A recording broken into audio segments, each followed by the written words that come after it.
Hello everyone, I am FPL Rondo and welcome back to the channel. So game week 11, I actually had a fantastic week, to be fair. It was actually a very good week for myself, even though I didn't end up making a video. I did have COVID that week and I am still getting over it. I'm at the back end of it right now, so apologies if this video is a bit rough and apologies for missing out on the previous video from last week. We're going to go over that team score very briefly. We'll get over that quickly and then we'll go into the team selection for game week 12 and go over the spicy captaincy choice that I am currently eyeing up. We'll get into that shortly. Let's get into it. So game week 11 was a successful week for myself. We ended up getting 44 points and a huge green arrow of about 900,000 places in the world, which is quite needed when your rank is around the 3-4 million mark overall. Every single green arrow is needed, and especially when it's a big one like that, it is very much welcomed. Doesn't happen too often for me this season anyway, so yeah, it was nice to see a change of colour on the arrow for once. Johnston, Matoma and Gordon were the big highlights for me, all quite differential. I know Matoma not so much, but the 6, 7 and 9 points from them really helped boost my rank. Trippier did end up getting 9 points as well, but his ownership is very high now, so it didn't affect my rank as much as the other three. Salah captaincy did let me down quite a lot, not going to lie. Against Luton, I was expecting big things, and especially after Erling Haaland the day before just got a 1-pointer against Bournemouth. I was expecting big things from Salah, and hopefully he was going to boost my rank up quite a lot. Didn't end up happening. It is what it is. But yeah, overall, I can't complain about game week 11, especially when I managed to dodge so many injuries and red cards. Obviously, Udogie at the back of my bench with the -4. He will be missing next week due to that suspension, and it has put a bit of a spanner in my works, and that will lead me into my transfer discussion later on in the video. And Matty Cash coming off on the 59th minute with an injury was a bit up in the air as to if he will make it for this next game week coming up, but he has been sort of seen in training and he is cleared as fit currently, so that is good news for cash owners. Overall, it was a fantastic week though, not going to complain at all. Managed to dodge a lot of injuries, a lot of troll picks that ended up happening across that week, and we're going to move into game week 12 now. So this is how the team looks going into game week 12. Currently, I am set up in the 3-5-2 formation with Johnston in goal against Everton for Crystal Palace. Now, this very well could change because Everton have been performing quite well recently and they have been scoring goals. Obviously, they did get that 1-1 draw against Brighton in the previous week.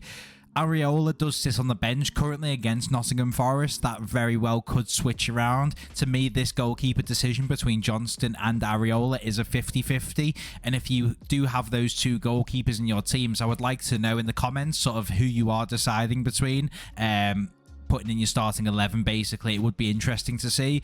It is flipping for me. I am edging towards Johnston, but come game week 12 deadline, it very well could be Areola. It's probably been the hardest goalkeeper decision that I've had so far this season.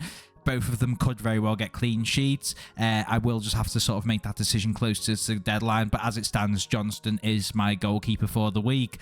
Currently, I do have Matty Cash against Fulham. He was injured in the previous week, but he has recently been seen in training as of today, which is Wednesday, the day of recording, so hopefully he is fit enough to start in that game. I very well might swap him out for Udogie and transfer Udogie to someone else, so the Udogie replacement fits into where Cash is right now. That could be a sort of a discussion point for me later down the line. It's just down to whether I do actually make that transfer, but we'll get into that later on. Ben White does start for me against Burnley. Now, he was substituted in the previous game, and he doesn't seem to be getting a full 90 minutes, but he always makes it past that 60-minute mark, so that's actually better for me, in my opinion. It sort of locks that chance of a clean sheet that bit sooner, and say Tomiyasu comes on, or someone else, Zinchenko potentially. I'm not too sure what the rotation's like, but yes, whoever comes into play instead of White, it's not a problem for me. At least the clean sheet has a higher chance of coming in for me, especially when the Arsenal defence has been quite leaky so far this season. Trippier against Bournemouth is a no-brainer. Trippier is a 90-minute monster. He just plays all the time. Champions League, the Cup games, and the Premier League games. He just manages to play every single minute. He's quite like Estepinian in that sense. When he's well and fit, he just manages to get all the minutes. So Trippier, with his attacking return capabilities as well, no-brainer there. He is the third defender for me this week.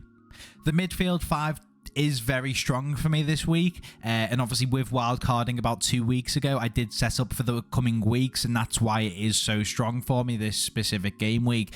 I've got Son, who does have Wolves away, Salah with Brentford at home, Saka with Burnley at home, Mitoma with Sheffield United at home, and then Gordon with the Bournemouth away fixture. And this is where it does get a bit spicy. I've got Gordon with captaincy currently, and I do think that that won't change come deadline. It very well might do, and I will inform you on Twitter if that is the case. But yeah, Gordon captaincy, I am just feeling it. I think it's going to be a bit of a spicy differential that not many people will go for. His low ownership, and with there being so many good captaincy options this week, like Salah, Saka, and Mitoma, even Watkins and Haaland could be good captaincy shouts as well. There's just so many good captaincy options this week, so I think going a bit differential, going for someone like Gordon, who does have that Bournemouth away fixture. Obviously Bournemouth did concede 6 to Manchester City in the previous week. It could very well be 4 or 5 goals here as well. I know there are some injuries in that Newcastle team. Isak, Grimares is missing out, and obviously Tonali, and then you've got Wilson, who is potentially out with a knock in that Borussia Dortmund game midweek. Gordon could go into that striker role, as there's not many options, and if Wilson is out anyway, so I think it could be a fantastic differential captaincy, and something about me just is telling me to pick that Gordoncy. What on earth is a Gordoncy? A Gordon captaincy pick for this week. So yeah, I think that midfield 5 is very strong. A lot of them with the home fixtures, and to be fair, I think the worst fixture there is Son with Wolves away. Obviously, Spurs have got quite a lot of injuries and suspensions, especially with since that Chelsea game, what was going on there. But yeah, I think Spurs are in a bit of a difficult place right now with so many people missing out on games coming up. So it could be a bit shaky for them, especially at the Molineux. So yeah, I think the rest of them are fantastic picks for captaincy, and overall, I'm very, very happy with that midfield. And Gordon captaincy, please work. Having a look at the forwards now, and as you can see, we do have Ollie Watkins and Alvarez. Watkins with that Fulham at home fixture, and Alvarez with Chelsea away. No Haaland is always the big talking point with my team, because when I did wildcard 2 or so weeks ago, I did actually get rid of him to fund that midfield that you see there, and I still don't regret my decision. I think it was a great idea so far anyway, especially after that 1-pointer for Haaland against Bournemouth when he came off at half-time. Obviously, I don't intend on bringing him back until he does start to get frequent hauls. I think I can live without him for now, especially with the likes of Watkins and Alvarez being that Manchester City forward cover. He didn't get any returns in that previous game against Bournemouth when there were 6 goals, so that was a bit disappointing, but hopefully against Chelsea he can start to get some returns again. And Watkins against Fulham, I do have high hopes there. He did have a bad game against Nottingham Forest, but hopefully he can get some goals and some returns in this game to get that confidence back up for himself. Very happy with that front two. Obviously no Haaland, but it is what it is. No regrets as of now, and hopefully the midfield can sort of make up the points for Haaland not being there anyway.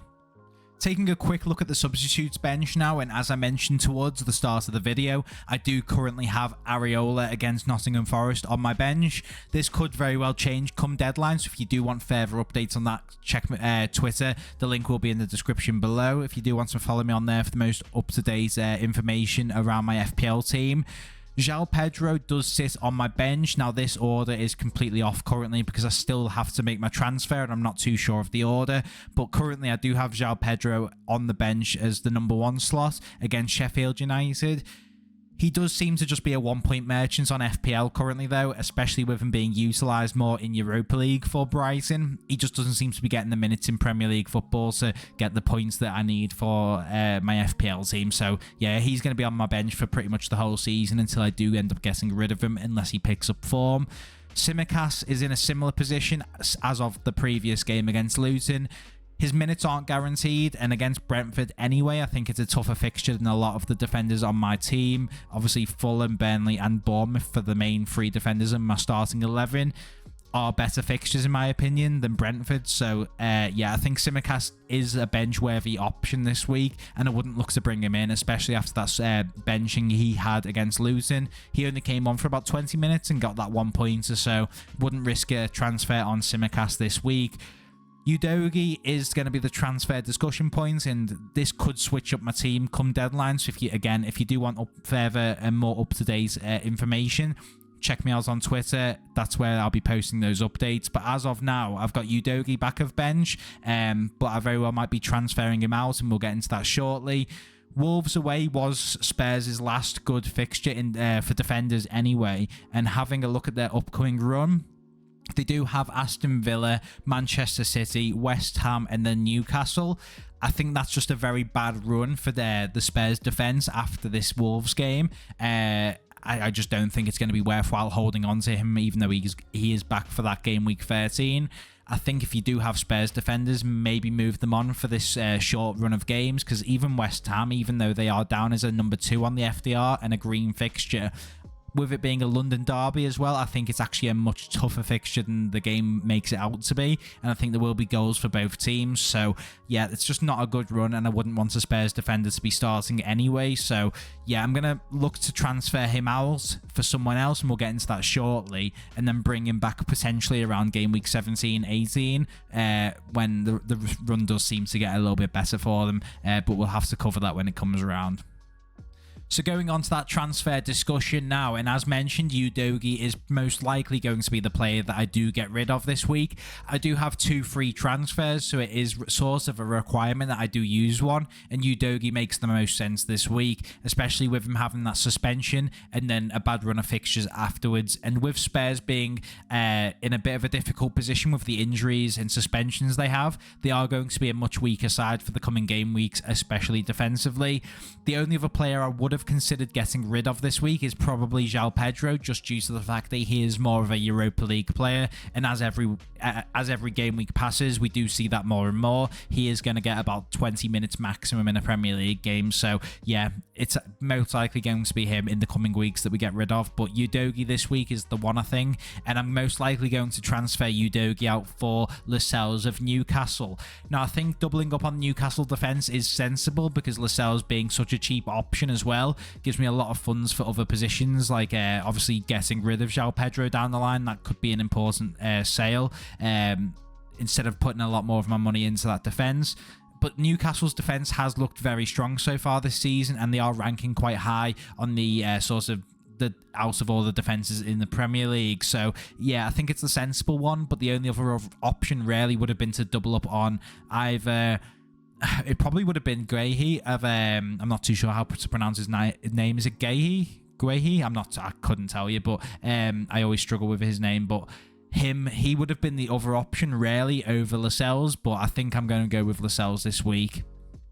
So that will do for today's video. I'd like to thank you all so much for watching. Good luck in game week 12, and fingers crossed we can all get some green arrows. I don't actually think I've had 2 green arrows on the bounce so far this season, so fingers crossed we can actually have that luck change a little bit this week, going into that game week 12 deadline. Hopefully that is the case. Who are you bringing in on transfer this week? I do think there's going to be quite a lot of transfer discussion. Obviously, with the amount of injuries and suspensions we saw in game week 11, it will affect a lot of your teams. Let me know what your plans are below. I know there will be a few of you that will be taking -8s and -12s, potentially even -16s for all I know. So let me know in the comments what your plans are and how badly your team has been affected by injuries. If you have enjoyed the video, be sure to like and subscribe. It would help the channel out quite a lot, and I do appreciate it very much. Hopefully, I would like to see you around more often. It would be very much appreciated. And yeah, I'll see you after this game week 12 has concluded and going into that game week 13 deadline. So thank you very much for watching, and I'll see you in the next video. Take care.